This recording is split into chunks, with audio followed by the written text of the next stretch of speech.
السلام علیکم. الطاف وروته پېښور ته څنګه راغلی وې؟ چاره لېږلی وې علاج لپاره او څنګه د طریقې سره ستا علاج وشو؟ بسم الله الرحمن الرحیم. اللهم صل ورونو درجی بای سکون ده ابل پیره کې 80000 روپے وروړي نن بیا راغلی یو ته درجی بای د پیسې ته نوی مسافر ورونو ډیر زره 40000 روپے نن وروړي دې میاشتې باندې بیا وروتلم درجی ته خدای لري راوړي ځای کې د برین ته خدای لري راوړي ځای کې مسافر ورونو د تاسو د جیب سره ډیر خیر کوی د مونږ د پیسې د کور ولا نه لګي دنه میاشت مخکې ته باندې څونه پیسې لګېدلې؟ 80000 روپے دې میاشتې مخکې وروړي نن دورې د 40000 روپے وروړي موسا خپل واس نشته وځه برین ته ویلا چې موسا کرای واس علي شته مو د کرای پیسې راوړه ابل پیری کې څه کرای پیسې دی مهرباني وکړه مسافر ورونو تاسو مې نجیب می سړي خیر کوی د دې میاشتې باندې بیا وروتللم مولانا برین ته خدای لري راوړي ځای ورکا نجیب ته خدای خوشالي ورکا دې خرابا کا دې مسافرون خرابا کا بیا بلاري. السلام علیکم. اعوذ بالله من الشیطان الرجیم. بسم الله الرحمن الرحیم. السلام علیکم ټول وړونو ته د محسن نجیب طرف نه سلام می. امید کوم چې تاسو به خوئ. خدای نه دعا کوم چې موثوره کاظمی چیریټي فاونډیشن ډونر دی خدای په خپل حفظ امان کې لره. وړونو د الطاف حسین خبرې په تاسو ورېدلې وي. د الطاف حسین کور والا چې کومه ده هغه غریب د معدې مریض ده یو هغه نه علاوه جوړوم بیماری ده دا ډیرو ګولې واجنه هغه غریبي زړه چې کومه ده هغه لا کمزور ده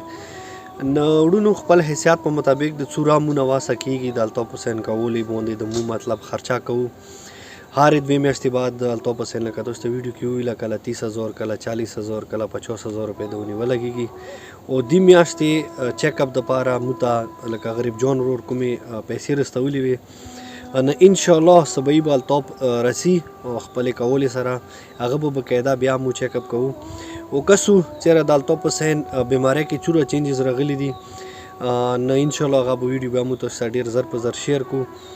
او بس د ویډیو مقصد مو صرف دا د وډونو چې د کاظمی چیریټي فاونډیشن همیشه د پاره تاسو ټایم چې تاسو وډونو ته اون واجنه تاسو وډونو هیلپ واجنه ته چلیږي پلیز تاسو نه څورا واسه کیږي د کاظمی چیریټي فاونډیشن کې موسا مطلب تاسو امداد کوئ ځکه چې مثال نور کوم ریزون را سره دي چې موږ ته ټلیفونونه راکوي موږ ته د بار یای سه د مون نمبر به کله رسی نه زه غوی نه ډیر زیات مثال شرمېږم د ویلي زغوی غریبان د بار یای اکی ګردو مریضان شته دي د کینسر مریضان شته دي یعنی سه مختلف نورو بیماریو کې مبتلا کسان دي نو امید لرم